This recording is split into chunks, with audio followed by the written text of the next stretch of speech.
When you think of a gladiator, what kind of person do you picture? A fierce warrior locked in mortal combat? A former slave seeking vengeance? A noble who fell on hard times? Well, it turns out that gladiators were all of the above, and more. Criminals, slaves, volunteers, and even POWs from conquered territories ended up in the gladiator training school known as the Ludus. The head trainer would offer them a contract, an agreement that stated they would be obedient, that they wouldn't refuse to fight, and that they would die in the arena if ordered by their master. If they agreed to these terms, they were branded and became property of the state. Their new home was the Ludus, which is where the word lurid comes from, meaning gruesome. It certainly wasn't the posh hotel the warriors might have hoped for, but it was a roof over their heads and a bed to sleep in, sort of. Their day started at 3 a.m. when they were woken up, given a small bowl of porridge, and then had to report to the bathroom. There, each man took it in turns to puke his guts out into a bucket, while the others meditated and prepared themselves spiritually for the day ahead. No, not the relaxing spa day they were expecting. After this, it was off to the palestra or training yard. Here the gladiators would stretch and prepare their bodies for the strenuous day of exercises that lay ahead. Exercises that included lifting heavy stones, digging ditches, and carrying carts. These were designed to build their strength, endurance, and resistance to pain. 2 hours of this, and the men were ready for their first lesson as a gladiator. First, they learned how to work together in formations, often with one of the other recruits. They practiced defensive tactics against imaginary opponents, including how to block incoming strikes, how to dodge wild swings, and how to kick and grapple with their opponents. In short, they learned how to stay alive. Then they learned the art of killing, whether with a dagger between the ribs or a sword through the throat. This was only the beginning of their training, however, because every gladiator had to master a particular weapon. For instance, those chosen to wield the trident did so while standing in a low defensive stance. This gave them the best chance of surviving, especially since their trident could jab and slash, and those who fought with nets and swords had to learn how to entangle their enemy before moving in for the kill. Each type of fighter had their own strengths and weaknesses, and the gladiators had to know theirs inside out. Learning about their offensive weaponry, they also had to get to grips with their defensive armor, which was made from leather, metal, and linen. Some parts were more vulnerable than others, and some pieces of equipment actually slowed them down. But there was no time to find that out during the fight, so they had to learn quickly. And they weren't just learning about their equipment and weapons. They were learning about their own bodies, too, about how far they could push themselves before collapsing in exhaustion, about how long they could go without food or water, about their limits. That's why training went on for hours every single day.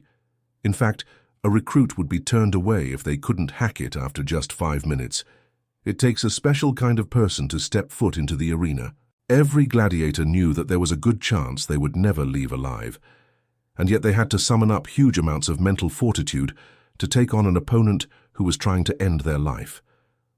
What sustained these fighting machines during their grueling workouts and battles? You might imagine that gladiators ate lots of red meat and protein shakes to fuel their muscles, but it was more likely that they subsisted on the same food as everyone else in ancient Rome: bread, fruit, cheese, and wine. Occasionally they were given honey to boost their energy levels too. It sounds healthy, but gladiators were frequently injured. Bones were broken, muscles were torn, and sometimes limbs were amputated. When this happened, the wound needed cleaning and setting, and the bone would have to be reset.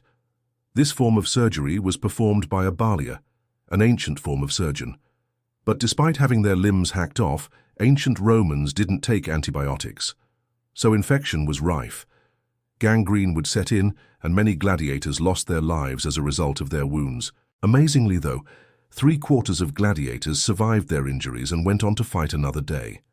Another day in the gladiatorial school, and another opportunity to prove themselves and earn a reward. See, being a gladiator wasn't exactly a full-time job. They only fought once every 2 weeks or so. The rest of their time was spent training new recruits. Being in charge of the newbies helped them hone their skills and leadership qualities, but it didn't pay very well. In fact, gladiators were only paid enough to sustain themselves. They earned a salary equivalent to a slave and nothing more. That's why so many of them sought out other ways to make money. Many gladiators gambled, drank heavily, and prostituted themselves. Others married fellow slaves and freed people, and some of them even became celebrities. The most famous gladiators were lionized across the empire. People would come to see them fight, specifically because they wanted to cheer on a particular fighter. Sometimes two popular gladiators would be put up against each other to guarantee a great fight. If a gladiator won a few bouts, they could work their way up the social hierarchy and earn their freedom. Now, this wasn't guaranteed, but it was possible. As a reward for their bravery and skill, the emperor might free them with a flick of their thumb. In this way, a gladiator could become a Roman citizen and live a much more comfortable existence. But how did they get to the arena? Once they'd proven themselves worthy of fighting in front of the crowds, the gladiators were paraded through the streets in a procession that began 3 hours before sunset. They walked behind a priest who sprinkled holy water and made prayers for their safe return. Behind him came a trumpeter, followed by the lictors, the men who carried their boss's eggs. And then came the gladiators, resplendent in their armor, brandishing their weapons and riding in chariots. This was their moment to shine, to show the world what they were capable of. And some gladiators soaked up the attention. Others tried to ignore it. All the while, knowing that the crowd's fickle nature meant that they might be cheered one minute and jeered the next. As they made their way to the Colosseum, spectators lined the route, eager to catch a glimpse of the men who had been tearing beasts and fellow humans limb from limb for their amusement. Even after the procession ended, the crowd still wanted more, and so the gladiators would walk around the outside of the arena until it was time to enter.